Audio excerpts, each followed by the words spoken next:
Hey everyone, we're live at the New York Auto Show, and here we have the all-new Dodge Hornet in the GLH package trim. Now this is a new trim package that's going to be available on the Hornet GT models with the 2-liter turbocharged 4-cylinder engine around 265-ish horsepower. And you're going to get a lot of cool things on this package, from this satin black hood we can see on the concept version over here with these cool racing stripes and this really cool kind of red GLH badge right there. Also on the side we're getting a red Hornet logo, which is pretty cool. We're also getting these pretty unique wheels with the red calipers and of course the Dodge badge on those calipers as well. And on the side we can actually see more of the GLH badging going on there. And of course this car is based on the Alfa Romeo Tonale, so it's definitely going to be driving well. Now the GLH package is also going to get some suspension tuning, so this one you can see is lowered as well. As you can see, sitting on the lower right height, I think that looks really cool. Out back we're getting this full gloss black lower bumper area, and again those continued racing stripes going around to the rear end, which I think looks absolutely epic. So I think we're going to take a look on the inside of the GLH. This is the RT trim right here. Pretty cool. Of course, these continue on the roof as well with the satin matte finish going on there. I think it looks really fantastic. Let's take a look on the interior really quick, guys. So inside here we have a red interior option, which looks fantastic. You can see the Dodge badge embroidered kind of into the headrest as well, which looks really fantastic. Now, as we know, this car is based on the Alfa Romeo Tonale. This one is going to give you those Alfa Romeo-esque metal paddle shifters, which feel and sound fantastic, as we're very familiar with on those models.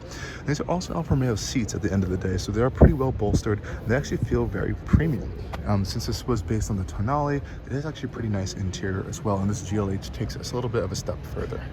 Okay guys, going on to the interior.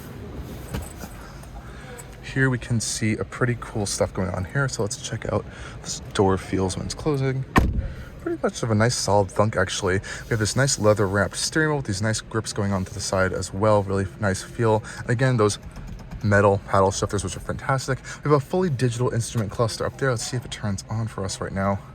There we go. We can kind of see the Hornet kind of showing up there, which is pretty cool. We have a actually pretty nicely integrated touchscreen, pretty quick and actually works well. I wish it was turned on right now so it worked. We have a nice leather stitching on the dashboard, and everything feels very solid actually and very high quality. I'm actually pretty impressed by that.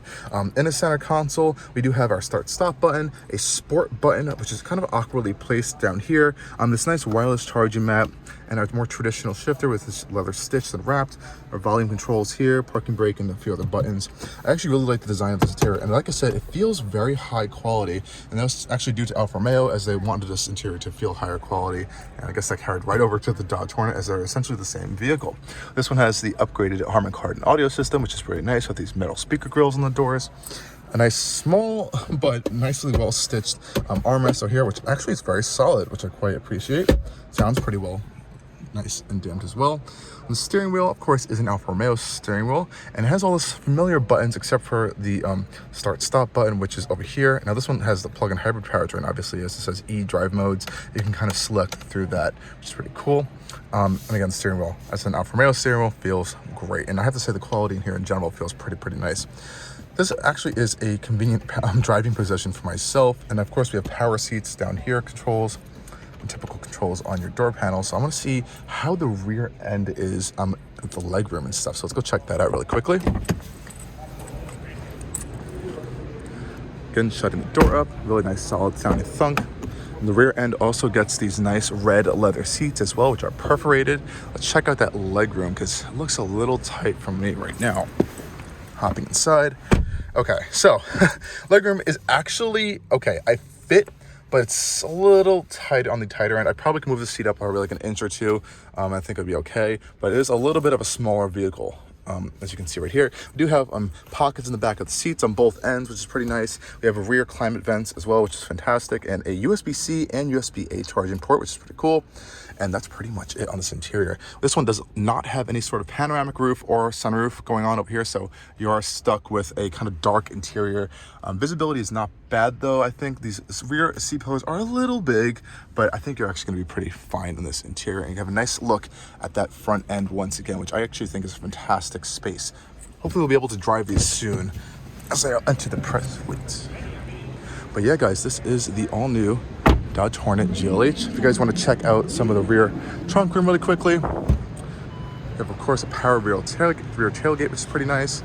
Decent amount of cargo room. I wish there was a little bit more cargo storage on the sides over here. It's very flat and straight, very boxy rear end. Of course, the seats can fold down if you need them to.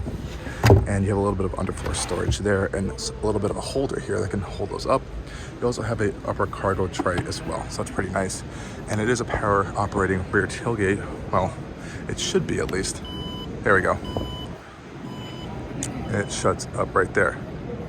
Awesome, guys. So thank you for joining me on this tour of the all-new Dodge Hornet, and stay tuned for a lot more content coming soon from Allcarnews.